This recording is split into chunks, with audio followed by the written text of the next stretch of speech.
You're listening to NNBA's Nurse Entrepreneurs Exchange, interviews with nurses in business.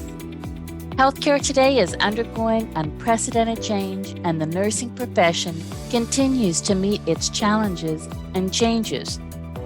Nurses are adding value in distinctive and innovative ways, raising awareness of nurse entrepreneurship. My name is Michelle Podlesni. I'm a serial nurse entrepreneur and the president of the National Nurses in Business Association.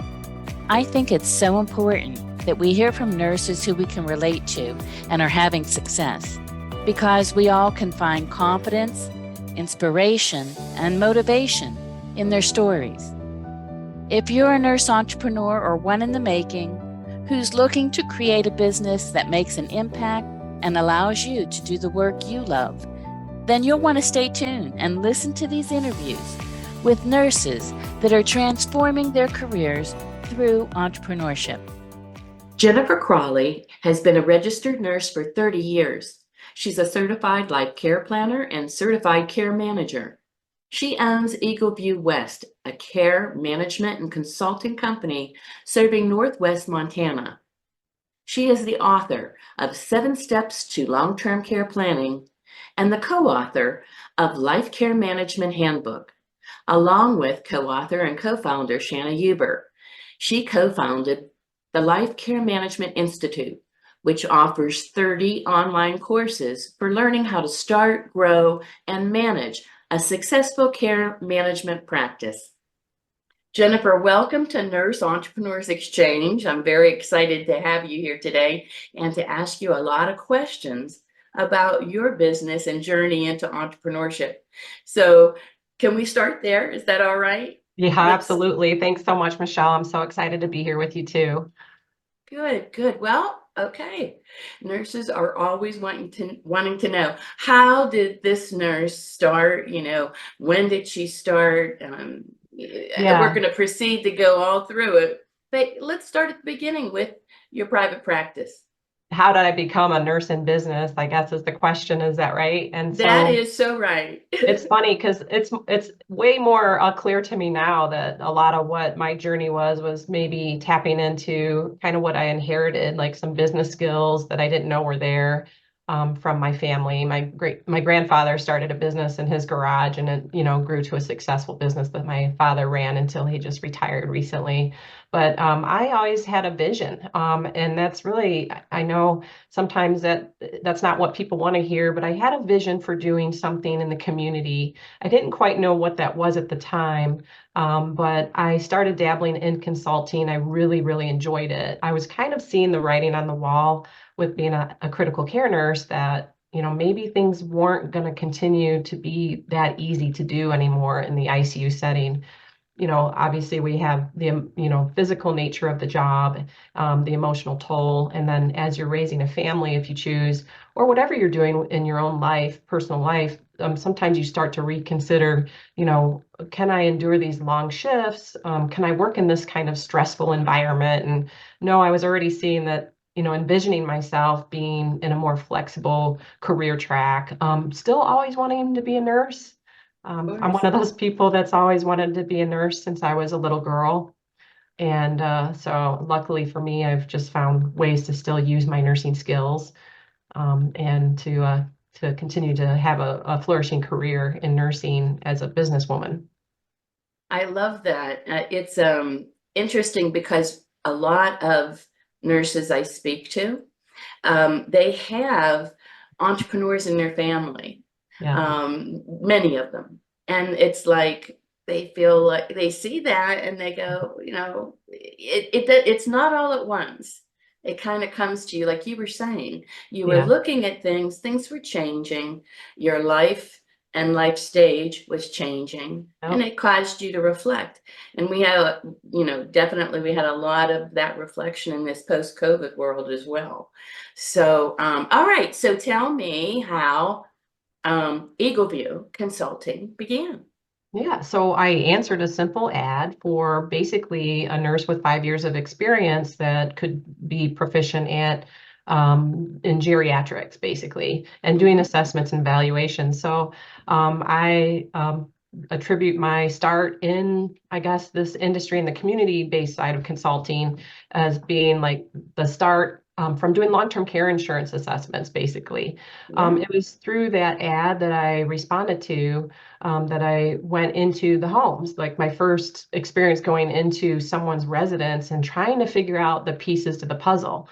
And I really liked it. I liked kind of the investigator style of it. It was tapping into what I know from my critical care processing and just the physiological knowledge, the knowledge of physiology that we have of the human body. And I guess, I've just always been skilled at being able to anticipate things too. And so anticipate what the individual needs and being able to figure it out. Did I know back then that it would lead to, my care management practice, now successful almost 18 years later and branching out now into doors that continue to open for me. So really how Eagle View started as a formalization was after many years of kind of learning, like, what does it mean to like start a business, learning. I mean, I say I had business skills that came from my family. Maybe I inherited genes that would made it more likely for me to do business. It was still difficult because I didn't learn business skills in nursing school. I went to a great university at Ohio State University and got my bachelor's there in nursing, but I still didn't learn anything in business. And so it took me a while to really understand what it meant, and some little steps along the way that I had to learn, maybe the hard way in some ways, insurance and how to be set up with the state that you're, operating your business, and what does it mean to market businesses. Anyway, I'm going on a little bit, but Eagle View West started about 4 years after I got my first revenue from consulting work. And just took me that long to kind of get it together. I was raising babies at the time, so wonderful. So I want to point this out. When you started, it wasn't Eagle View Consulting that evolved from this process that you were doing independently with a long-term care insurance company, going into the home, doing the assessments, and planning a care plan for them for a case management environment. Correct. Yeah. Okay, great. And it was a concept, basically I call it my little hatchling of an idea that I was going to, I really enjoyed it. I was like, wow, I really like figuring out these pieces. It seems like these individuals need more help. I had big ideas. I had big ideas that I was going to do long-term care planning.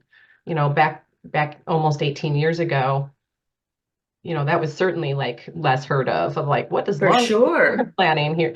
So I eventually ended up, many years later, just writing this book that was 7 Steps to Long-Term Care Planning, because I was just flexing to what I was seeing was, well, they're not going to hire me necessarily to come in and care plan, but maybe they'll buy my book.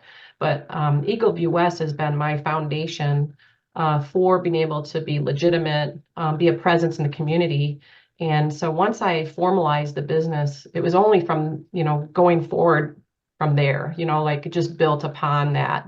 But you're right, it doesn't happen overnight.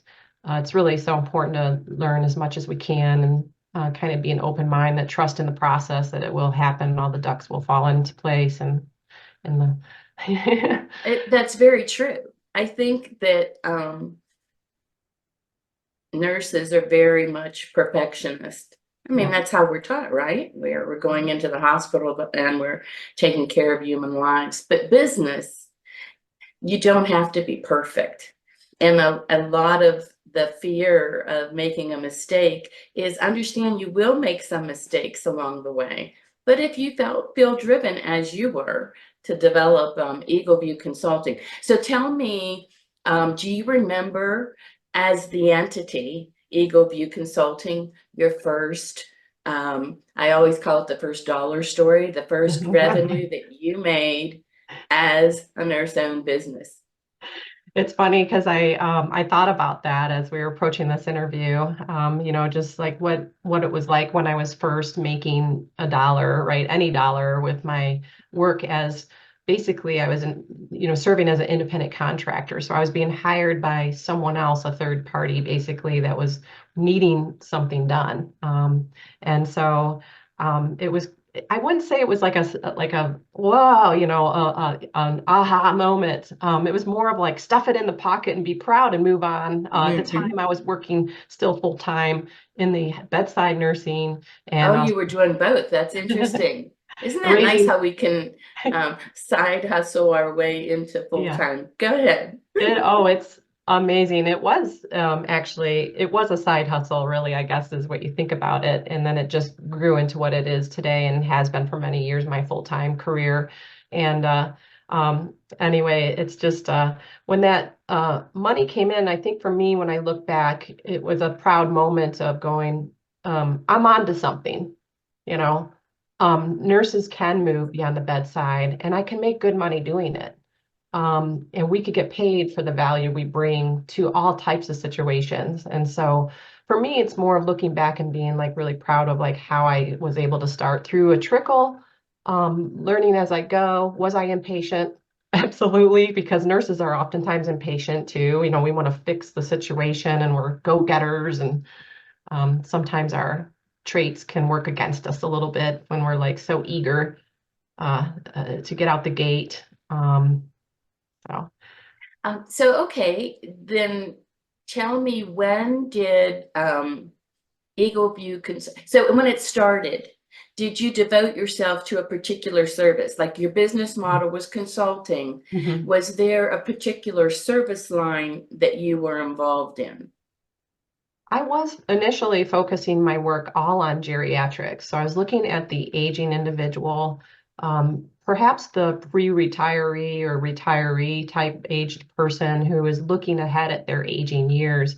That was really stemming from a lot of the constant exposure I had as a critical care nurse with individuals that was obvious to me and, of course, my colleagues in the hospital setting that there was an ill preparedness. There was like a lot of things that went undone or unsaid amongst individuals and their families about preparing kind of for their aging journey. And so early on, I had this concept that again, that I would, maybe do long-term care planning. It was just through really luck of meeting a colleague of mine that's actually over on the other side of the Rocky Mountains from me, over the mountain pass. She introduced me to life care planning. And that's how I ended up going back to school and studying to become a life care planner as well. So I continue to use my nursing skills and my life care planning skills now to do just a whole professional suite of services that have expanded just from that early on stages of answering the ad, paying attention, always learning what's out there. Even though I wasn't necessarily going to take apply for a job, I was always eager to kind of see what was happening. And I think there needs to be like an awareness too, of course, right? For us Absolutely. You have to to look at the trends and where the market is going. Yep, and sit with it a bit. And, that's why I like the National Nurses in Business Conference, because you go there and there's so many different options, and it might seem like overwhelming, like, oh, I don't know which one, but you don't necessarily have to choose right away.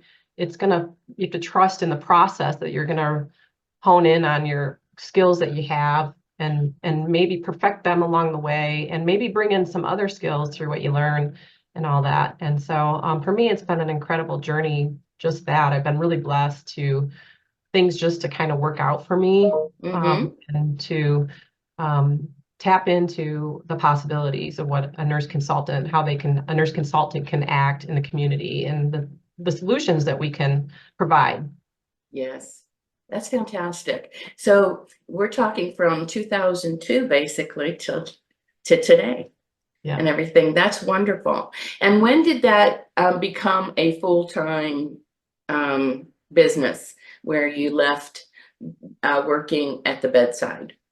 Actually, many years. I stayed working. Part of it was out of fear of leaving what I knew to be a safe place, and these are things, any business person needs to think about, of like when you start your own business, how do you structure like your retirement savings, or pay your taxes and insurance and things like that. And so anyway, just leaving that setting can be really crucial for getting yourself positioned and ready, but sometimes we have trouble like cutting the tie.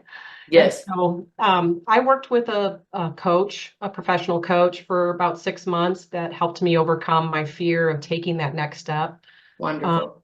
and had a few delays just built into what was happening in my personal life that I needed to overcome. But once I did, it was probably 2014, I finally was able to cut the tie and say, I have to focus solely my focus needs to be solely on my business. That's what I want. I can do it. And it really was at that moment that everything changed. All of a sudden, I ran into a friend like 3 months later after doing that. And I was only working part-time. So I was really focusing a lot of energy on my business. So I don't want you to think that I was working all these, 40 hours a week at the hospital and then, another 40 hours in my business. I was kind of trying to share them a little bit too much. And I was doing it on evenings and weekends, really running myself ragged in many ways. But when the friend ran into me and said, "How are things going?" I said, "I didn't realize that there was nothing for me to worry about. It just was my next step. I needed to take it." And sometimes we just need encouragement from others, Absolutely. that we have it within us to persevere and get through anything, with it. So again, having that network and support is really important. So Another question about Eagle View Consulting that I always love to ask, because when you're out in the community with your clients, with your patients, whatever the situation is, there's a certain impact that occurs. And then on us as well. You related a little bit right there to how your business impacted you and right. how it evolved, and that you knew that you could do it. You realized, why did I wait and not realize that I can handle this? I've got this. Yeah. But let's talk about the impact in the community. Give me a sense for your business and how it's impacting healthcare in the community. Yeah, thank you so much. It's so great to share what the possibilities are for nurses to work in the community. Our biggest barriers are the stakeholders that we work with, like the healthcare systems, that maybe don't have the models for paying the consultant in the community to be really interconnected with modern medicine, right? But it's getting there. There's more and more models for care reimbursement for doing things that what my business focuses on right now is a lot of long-term care planning and care management. And so the services we provide are really stepping into situations typically involving someone with a health condition that's become problematic. Problematic in a way that maybe it's difficult to care for them in the home, or maybe they've had a hospitalization and things have changed with respect to how they can return to their their former living situation.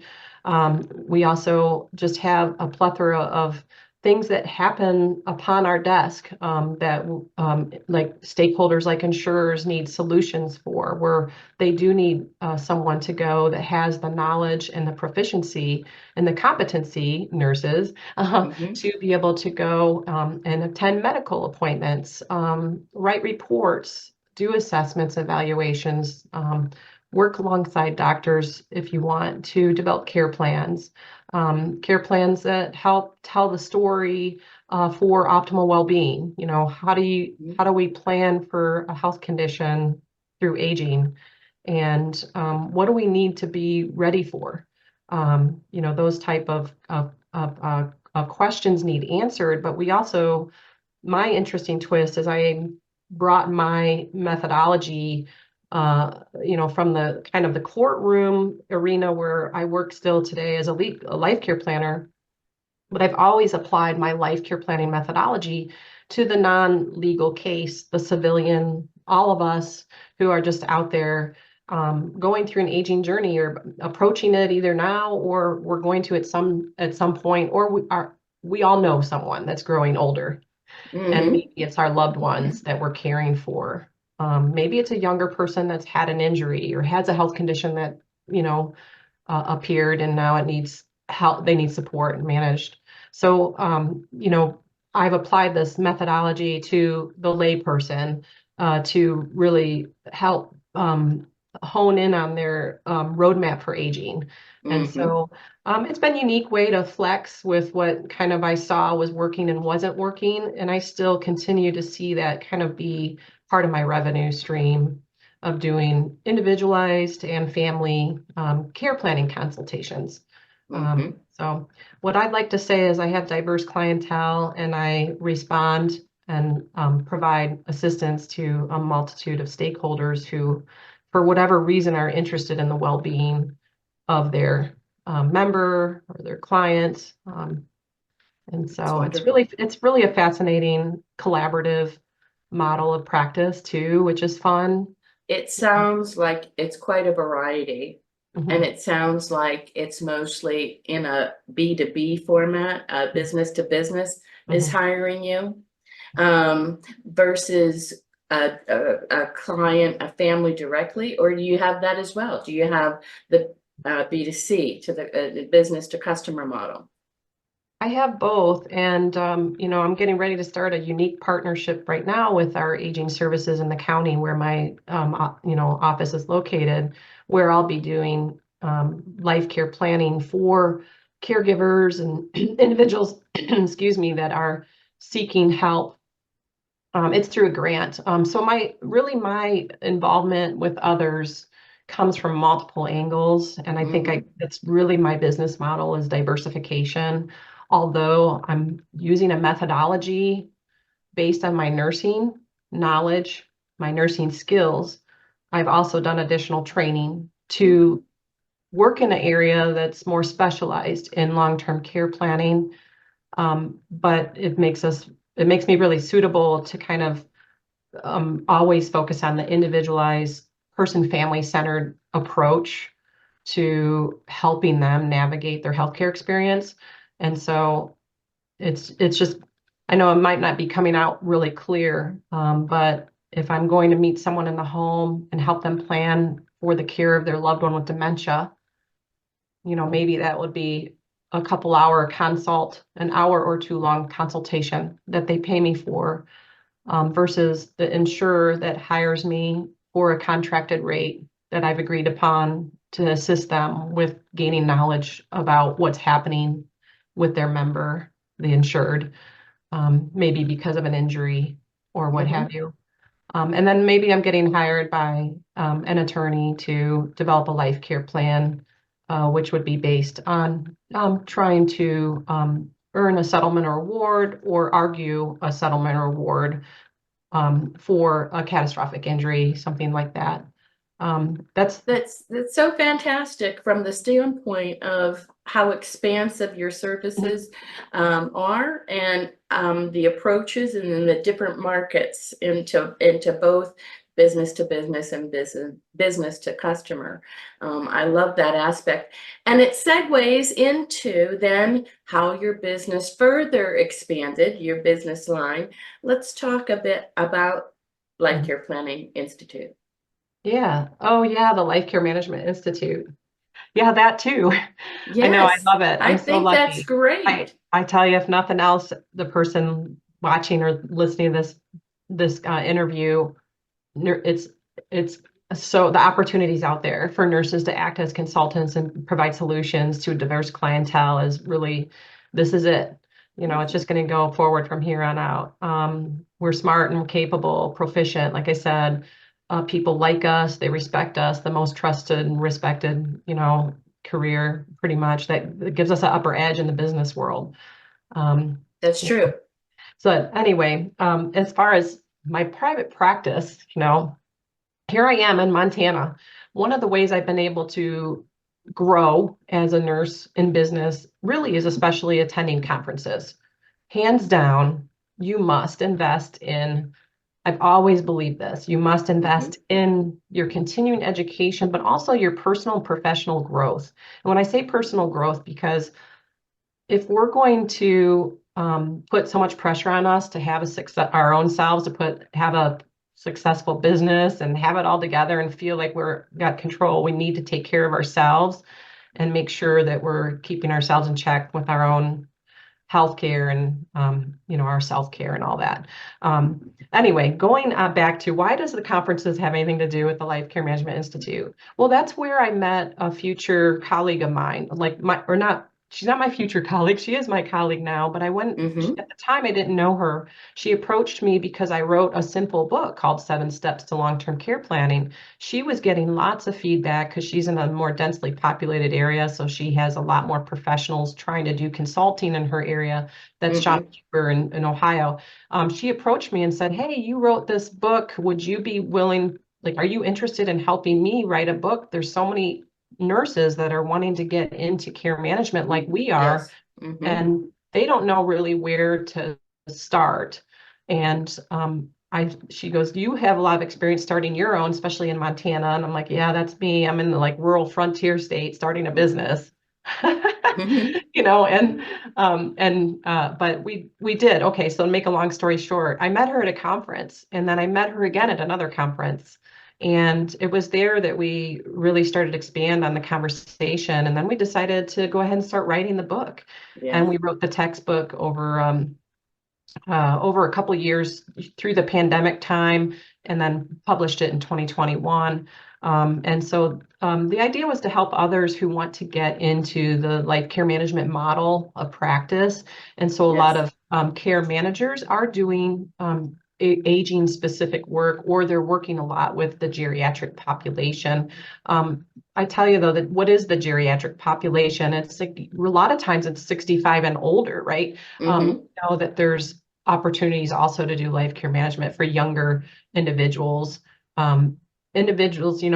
Injuries and accidents and health conditions sometimes impact all ages, or we have adults with disability. And so there's a need for a proficient, capable professional to a lot of times navigate them through that health experience. And sometimes it lasts many years.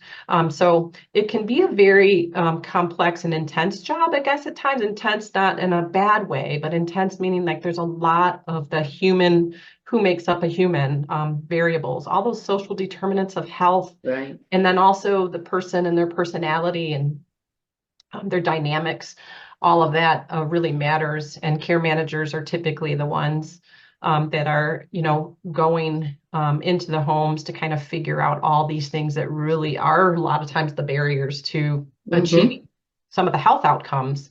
Anyway, so we understand the value of the role, and also the need for proficiency, but we also know that it's so comprehensive of the possibilities of how we help individuals and families and stakeholders, that we wanted to provide a really good resource. Not only here's how to do the business part, because we realize you're a healthcare professional. If you probably are a healthcare professional, or you're in social services or something, that's what's going to make you want to work in the community in this role. So how can we help them? So we really honed in on teaching a methodology to simplify the process, something that can be used over and over again. And aren't there 30 courses inside this program? Oh, right. So I was just kind of talking about the book, but from there we decided that maybe the book, maybe someone just needs pieces of it, because a lot of us nurse entrepreneurs have kind of moved along on a path and grabbed at different pieces of knowledge, and maybe we need niching it. Yeah, we need proficiencies maybe in just one area. And so we took our knowledge from where the online courses, represent the same topics, and some a little different than as the book. They're just an extension of, or they're aligned with the content that's in the book itself and the life care management handbook. So that's what we did first. We wrote a book, a textbook, and then quite a comprehensive book. It's beautiful. Yeah, thank you so much. It was extremely fun. Talk again, full circle back to how my business has always been kind of diversified, meaning multiple different opportunities under a same very refined method or process I use with my skills and my learning. Just being able to rely upon that and then teach others how to do it. My hope is that I can teach others that we don't have to stop helping others, and we in fact can push our limits of our own knowledge by showing how capable we are to stakeholders, and answering some of healthcare's biggest challenges, especially what's coming down the pipeline. But to do that to have that confidence to be that who we can be, who we are fundamentally, that power within us that we, is sometimes blocked by our knowledge of like feeling like we have to know it all or have it all perfectly lined up before we get going. And so the online courses were kind of created for the learner who likes maybe to drop in at 24/7, whenever they want. Maybe they want to learn a bundle. Maybe they want to learn the whole course. But been really exciting when we were at the National Nurses and Business Conference, I believe 2022. It was shortly after that. In fact, I remember being there in Las Vegas. That was so fun. And those conferences are always fun. So we had announced at that conference, we were just doing a silly like kind of Instagram video, but we announced at that conference that we were getting ready to publish our online courses. And so, it's been quite the journey, but it is, and a wonderful evolution, a wonderful expansion of services. It sounds very fulfilling from the standpoint of being a nurse entrepreneur and business owner there. All right, so what do you wish you knew now, or wish you knew then what you know now? Let's see. I think what I really feel is important to kind of convey to nurses, especially just starting out, is we are capable. You didn't get through nursing school because it was easy. You know what I mean? Like you got it because of your grit and your dedication and your interest in helping others, right? And so I think we just basically need to know that our relationships that we build kind of as we're starting out a business will really matter. And so really working on ourselves to build our own confidence and trust in the process, take care of yourself. And that really goes a long way. And I think when I first started out, I actually was paying for a lot of advertising. And I thought that was the way to do it. And it is, advertising and marketing is essential. But I wasn't really doing it the right way. And so again, that's kind of the reason why we're like, let's try to teach this book, provide this book so that we can help others maybe not have it so hard or make the same kind of bumpy mistakes that we did along the way. And I spent, I was spending thousands on marketing. And really when it came down to it, after the many years, it was all word of mouth. It was like my ability to care for the individual came through. And so no matter how intense the situation was, it was how I was treating that individual and making them feel important and validated for once in their healthcare journey. They're feeling the connection to somebody that really cares. And it's not to say that the medical providers don't, it's just there's a limitations in what doctors and even nurses can do in the context of a primary care office. The extension and the interest that we can give to someone's, what their journey is, helps to make them feel supported. And that goes a long way in being able to overcome any barriers to self-management, really in a lot of ways. But it's really those relationships, and it goes on and on. It's the relationships we make in our community to let them know we exist. Who are we? What services do we provide? So really having honed in on what it is that you're doing, what it is that you can provide, what solution are you providing to a problem?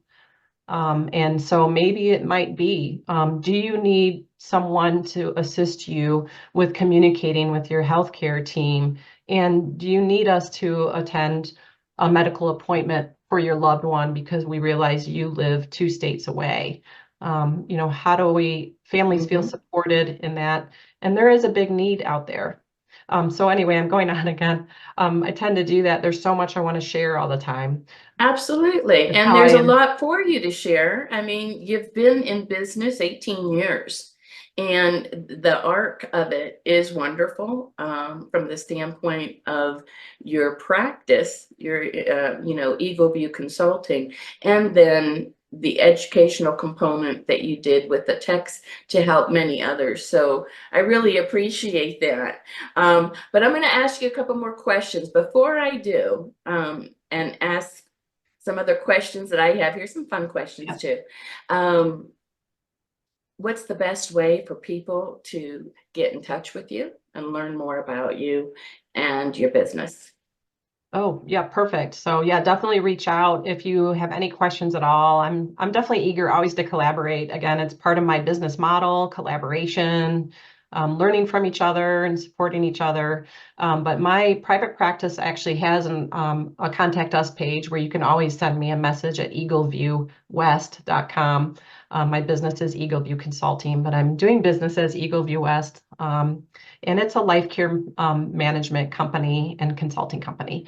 So I'm in private practice. You can send me a message there. My email address is jennifer@lcmexpert.com. So the Life Care Management Institute is lcmexpert.com. You'll find that's the website where you'll learn more information, but you can email me at jennifer@lcmexpert.com anytime. I'm happy to reach out. I'm also on LinkedIn, also on Facebook and Instagram. So anyone can message me there, and we can, help answer any questions and, Wonderful. just stay connected. Sounds good. Sounds good. All righty. Let me ask you this. What would surprise people to know about you? What would surprise people? Let's see. I think one might be, it's one of my favorite stories of how I was serving in the U.S. Peace Corps in Papua New Guinea, and I had a snorkel set. And so I was approached by a woman who was living in the village where I was stationed. It was right on the coast, and she was from an outlying community on an island. And so she was kind of an outsider too, but she befriended me. I think it was honestly because I had the snorkel gear, but either way, she took me out and through interpretation, because she actually had her own native language that she spoke, and Papua New Guinea's known for the hundreds and hundreds of different dialects there in that area. But she had her own language, so we were able to interpret that she wanted to spend the day with me and use my snorkel equipment with me and go hunt for octopus. And so we did. We went out many, many hours. She taught me, she gave me a long stick and a spear. We donned our snorkel gear, and she taught me all about how to hunt octopus. And I can say, yeah, we bagged 8 octopus that day. Wow. And Wow. and it was a wild experience, but yeah, so that's a big surprise for one, that I was in a Peace Corps volunteer, and maybe that Yeah. I can teach someone how to hunt for octopus Hunt if you really for had octopus. to or wanted to.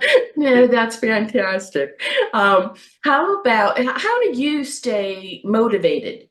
How do you stay motivated and productive Yeah. at this point? Yeah, that's an important question. Motivation is key, right? We're resilient, but what keeps us going every day? Really, I try to have a lot of gratitude. This is always a work in process for me, being present in the moment, not overthinking and being too anxious about what's going to happen. But I mean, I've honed in on some of these traits of what I really want to adopt in the last few years. And one of them is also the self-care that I commit to myself. And I've almost made it mandatory that I go to a gym class. It helps with stress relief, of course, getting the circulation going. Of course, we know we need this too, is we need fitness in our lives more and exercise, get the blood pumping, sweat a little bit. It's a good stress relief. But yeah, I try to be grateful. I'm trying to stick to routines.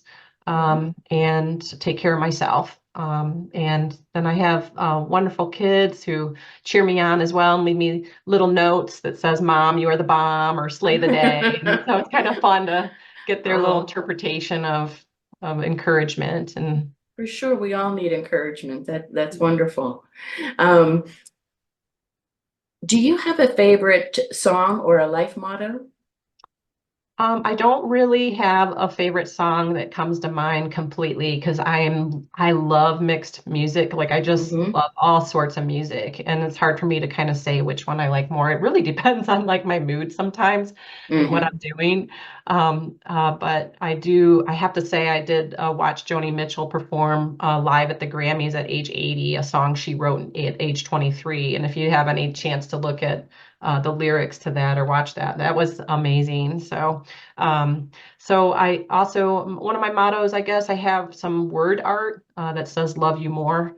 It's actually hanging up right on my little porch as you leave my front door. But I think that's maybe a good motto to have, is just love you more. Is, could be for ourselves or even mostly others, is what that's there for, is to show kindness to others. And if we bring it down to real human experience, nurses have so much opportunity to make good money, but make a profound difference. And the impact we can have on others, helping them, is tremendous, but also what we get back.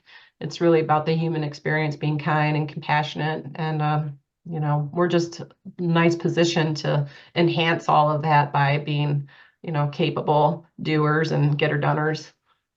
Well, you know what? Getter doners, I like that.